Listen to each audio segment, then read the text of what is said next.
downtown. Whipped up downtown. I want to save my soul.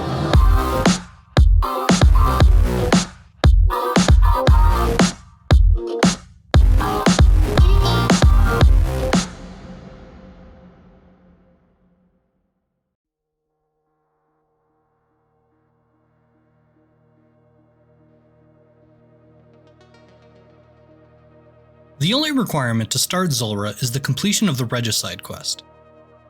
These are the minimum stats for Zulrah recommended by the wiki, but if you want more reliable trips, I would recommend at least bumping up the levels to something around this range. And if you're just here for the one diary kill and don't care too much about consistency, then the minimum stats should be plenty. However, keep in mind that for the diary, you will need to be combat level 100 anyways, so it's better to work on leveling up your stats before attempting Zulrah if you want a better experience. As for how to get there, there are three main options. The first is to charter to Port Tyrus and run from there. The second is to use the fairy ring code BJS, which I once heard referred to as Big Juicy Snake, and I can never forget that. And this does require 76 agility, but it can be boosted with an agility potion. Lastly, you can use the Zol Andra teleport scroll. These are dropped by Zulrah at roughly 1 in 8 chance and comes in stacks of 4. While you may not have access to these initially, you can start collecting them, and once you can manage 2 kill trips, you should be able to sustain their use entirely. Now when it comes to gearing up for Zulrah, there are 3 main options you can choose from, depending on what gear you have access to: range only, mage only, or swapping between the two. You can do well with any of these routes, and it really comes down to your preferences and how comfortable you are with gear switching. Here are 2 basic progression charts you should follow for both range and mage. The key thing to remember here is that swapping between attack styles will usually result in higher DPS than only range or only mage methods.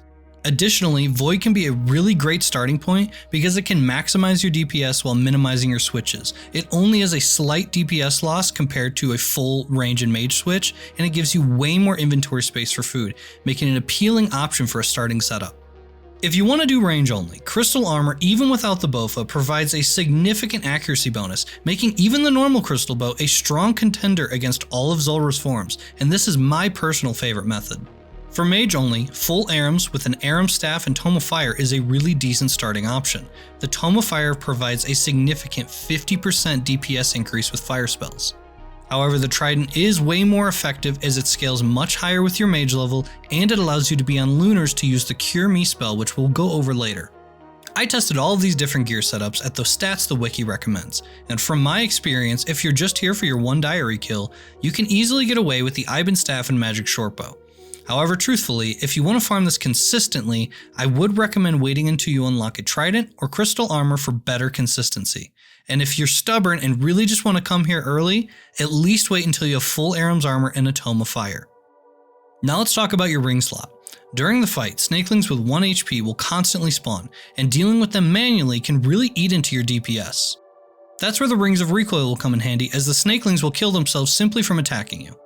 A major upgrade here is the Ring of Suffering, as it acts as a Ring of Recoil that can be effectively charged unlimitedly, while also providing decent defensive stats. The last gear upgrade you can make here is the Serpentine Helm, which is dropped from Zulrah herself and makes you immune to her venom. This will come at a small DPS loss, but if you happen to get the drop, the quality of life improvement definitely makes it worth using. Your inventory may vary depending on your setup, but there are some important items to bring. You'll need a few prayer potions, and if you plan on getting multiple kills a trip, a ranging potion as well, but we will be pre-potting a ranging potion in the bank.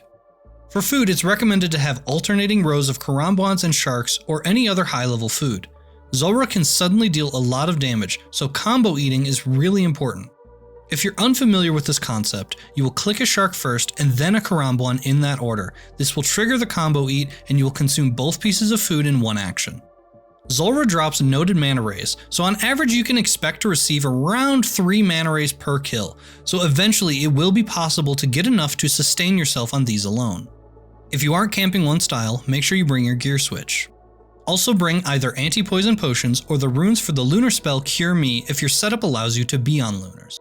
This spell acts as an anti-poison potion, but without providing any resistances. Since Zulrah always inflicts venom, the anti-poison protection from potions won't provide any additional benefit over the Cure Me spell, unless you're bringing along anti-venom potions, but given the steep requirements and honestly mediocre duration is unlikely.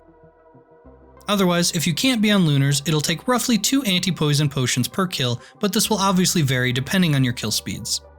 If you aren't wearing your Ring of Suffering, you'll want to bring at least 1 extra Ring of Recoil, and make sure you break your current Ring of Recoil if any charges remain between trips, as the charges persist between rings.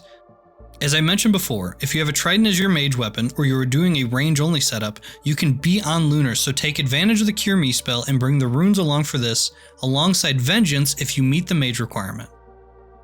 Zulrah has 4 distinct phases. The Serpentine phase, which attacks with range and will apply Venom. Protect from range during this phase. The Tanzanite phase, which attacks randomly between range and mage with no indicator of the attack style. We will prioritize protecting against mage during this phase, and the range attack will still also apply Venom. The Magma phase, which attacks with melee and cannot be prayed against, but can be avoided. The Jad phase, which alternates between range and mage with every attack, but the starting style depends on the rotation, which I'll go over in a minute how to determine.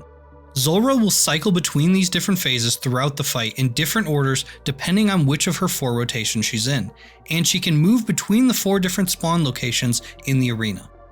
Additionally, Zulrah has 2 special attacks. Venom Clouds, which she will summon around the arena that can persist for 10 seconds. Standing in these clouds will inflict venom damage, and the damage dealt will vary depending on the phase, but it can stack up very quickly, so it's obviously important to stay out of them or get out of them as quickly as possible. She can also spawn the Snakelings that I mentioned earlier, that will attack with either melee or mage, but only have 1 HP. If you're finding this helpful, you should totally go subscribe and be notified for future videos. So normally I would say plugins can be helpful but aren't necessary, but this time I would say the Zulrah helper is a game changer and invaluable for a beginner. If you don't use it, you'll either have to have these charts up on another screen or memorize the rotations, which can be pretty daunting as a newcomer. Now it can be a little confusing to use at first, but it's actually pretty straightforward. You'll input the first phase you see after the starting Serpentine phase, and it will tell you what rotation that'll end up being. However, if your first phase is a melee rotation, you will have to enter in which side you see Zulrah spawn in after the mage phase to determine the rotation. The one highlighted in green is the current phase, and you'll read the next phases in this order. As you progress through the rotation, you can click the next phases as you get to them. This really helps in keeping track of what you need to do next. Once you reach the last phase in the rotation, you will reset it with this button and start again. The most important thing to watch out for is the Jad phase, which is represented as this half blue and green circle. The starting attack style will always be the leftmost icon. Once you know the starting attack style, you can plan your prayers accordingly. Another really valuable plugin is anti-drag. This allows you to adjust the time it takes to drag an item, and it really makes gear switching so much more forgiving. I've found that 10 milliseconds is really consistent and yet still very comfortable for everyday play. The other plugins I'll be using are tile markers and true tile indicators. You'll want to mark these tiles. These tiles directly correlate to the X's marked on the Zulrah helper and are your instructions of where to stand during that specific phase. The tile information is in the description so you can directly import them, or you can use a plugin called Tile Packs that has built-in tile collections, including one for Zulrah. Because Zulrah is a rotation-based boss, I think the best way to teach you is to cover how to handle each type of phase that you will encounter in any given rotation. This in tandem with the RuneLight plugin should help you be able to handle anything Zulrah can throw at you. At the beginning of every fight, run to this starting square and try to get 1 extra attack in on the way. Zulrah always begins in her range phase, so if you're gear swapping, you'll want to start the fight with mage. She won't attack you directly until the next phase, so you don't need to have a protection prayer on yet, but I would leave your offensive prayers on for the duration of the fight. There isn't a whole lot going on mechanically during the range phase, so as long as you're praying range when she's attacking you in this phase, you'll be fine. During the melee phase, only when you are standing at either end of the arena, you will need to transition between 2 tiles to dodge her attacks. She will do 2 melee stabs that can stun you if you are hit by them, and you cannot pray through them.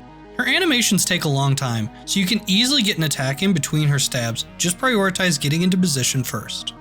If you're using range only, attacking the Snakelings while moving into position during the melee phases and protecting from mage can be a great way to mitigate some damage. The melee phase has pretty high defenses, so range doesn't hit super often, and thus it ends up being more beneficial to prioritize the snakelings first for sustainability. Zulrah's mage phase can be pretty annoying since she can still use her range attacks without any indication of when, so we'll be focusing on praying mage, but we will be tanking the range attacks. This should really be the only phase you ever need to eat during, and you'll want to keep an eye on your HP as she has a max hit of 41. And even though the snakelings are pretty weak, they still have a max hit of 15, so it's very easy to suddenly take a huge amount of damage during this phase. However, since we are inevitably going to take range hits, Vengeance can be a super powerful tool if you have the 94 mage requirement to use it. And it really makes it feel not so annoying taking a big range hit when you get to send it right back at her. It can be a little tricky knowing when to use Vengeance since snakelings can end up eating it a lot of the time, so if you see no snakelings at the beginning of a mage phase, you can pre-venge. However, if there are snakelings, you'll want to time your Vengeance with Zulrah's ranged attack. Even though range and mage damage are calculated instantly, you'll have time to react before the damage is actually applied. This allows you a better chance of not wasting the Vengeance on the snakelings. This is a more specific instance, but when Zulrah is in her mage phase in this position and you're standing here, start running to the other side the second you see her spawn her snakelings. The reason for this is because she will spawn venom in front of you, and given that this phase takes right before a Jad phase, it can be really flustering if you aren't ready for it. I know you hear Jad phase and think, this is going to be difficult, but despite the name, it's actually much easier than Jad. Unlike Jad, where prayer switching is reactionary, Zulrah will always attack on a fixed alternating pattern.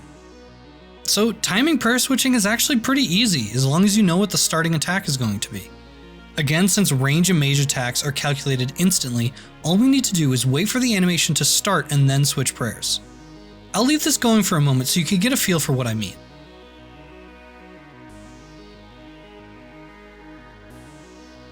If you're ever flustered or get out of sync with the prayers, don't panic and simply camp one prayer.